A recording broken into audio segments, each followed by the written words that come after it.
flew from JFK. It was an evening flight, so I bought dinner before I boarded the plane. I got on the plane, I came to my hotel in San Francisco. I had a great sleep, but then at 3 in the morning, I started getting stomach cramps. I got so ill from the food that I bought from the airport that I didn't even think that I could make my meeting the next morning.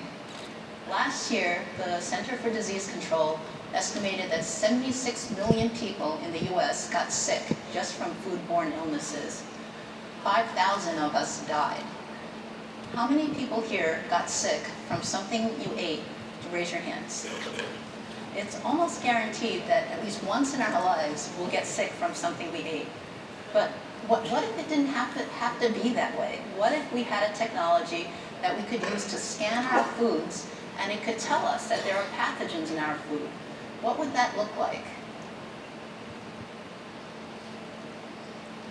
This is the IBM verifier. It's an optical device that we invented at IBM. You attach it to a cell phone. This happens to be an iPhone. It also works with Androids. The second part of the verifier is AI software. You can use it to scan things, and it could detect bacteria. This is the IBM verifier detecting bacteria. See how strong they swim, right? The optical device sees things at a microscopic level. And at a microscopic level, it sees bacteria swimming. And the other part of the verifier is the AI software. This is the IBM verifier using artificial intelligence. So what you see is the optical device detecting the bacteria, and then the red squares is the verifier's artificial intelligence software discerning what type of bacteria. This happens to be bacillus. We've also used this with E. coli, and also counting the bacteria. There's 787 bacteria cells that the E. coli has, that the verifier has detected. So this optical device sees things at a micron scale. What is a micron? 1 inch has 25,400 microns in it. A strand of my hair is about 75 microns wide. At a micron resolution, the verifier can see, detect, and discern different bacteria.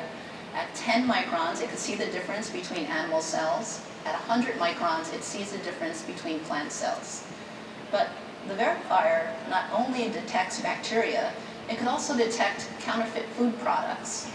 This is the verifier detecting counterfeit food labels. So at a microscopic level, you scan the food level and you see the paper weave. You also see the wavelength data. You scan an identical food label and you see that the paper weave is different because it's counterfeit. It's a white label with blue ink, and here's the counterfeit wavelength data. So what is wavelength data?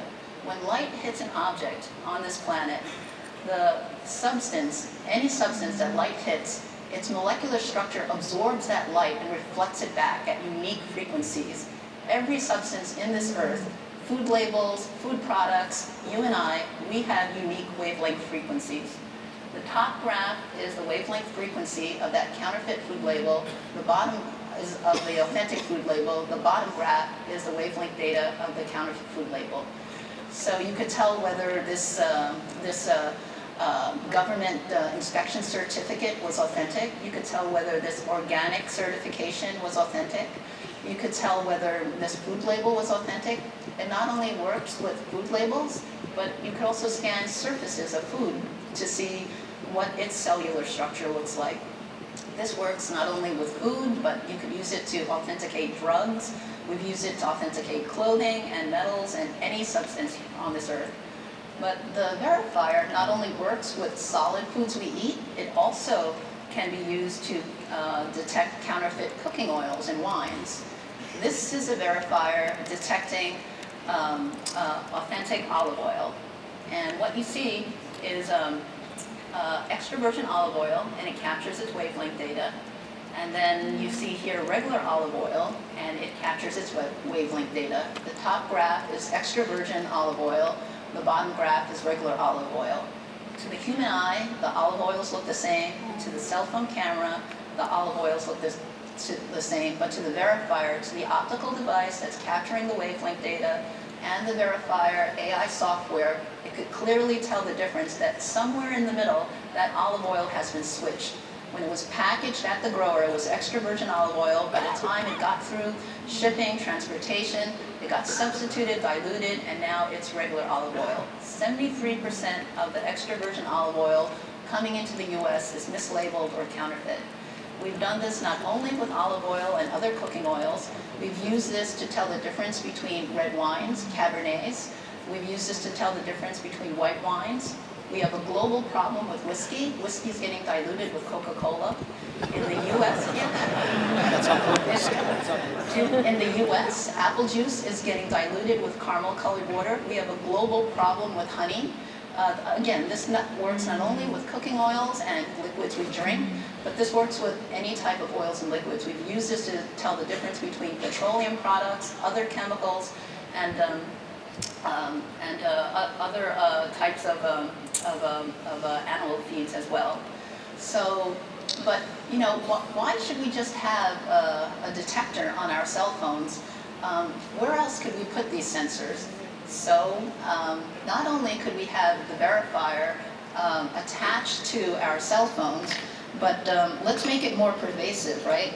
The verifier sensor could be embedded in our cutting boards. It could be embedded in the containers that we use to hold our foods. It could be embedded in our cutlery, in our knives and forks. This gives a whole new definition of what you could provide as a wedding gift, right? So, but you know, let's get even before that. Before the pathogens arrive at our kitchen, you know, we can embed the verifier sensors in trucks that that hold and ship our food from our farms. It could be these sensors and the AI software could be embedded in the conveyor belts that process our produce in food distribution areas. And it could also be embedded in our supermarket aisles to prevent pathogens from reaching us. So I predict within 5 years, so what happens now, today, right? Today, the food is tested, but the food has to get sent to labs, and it takes hours, it's extremely expensive, it takes, you know, at least 2 days, right, to test the food, and you can't test all the foods. So I predict within 5 years, testing for pathogens is going to take seconds instead of days, making the food that we eat safer.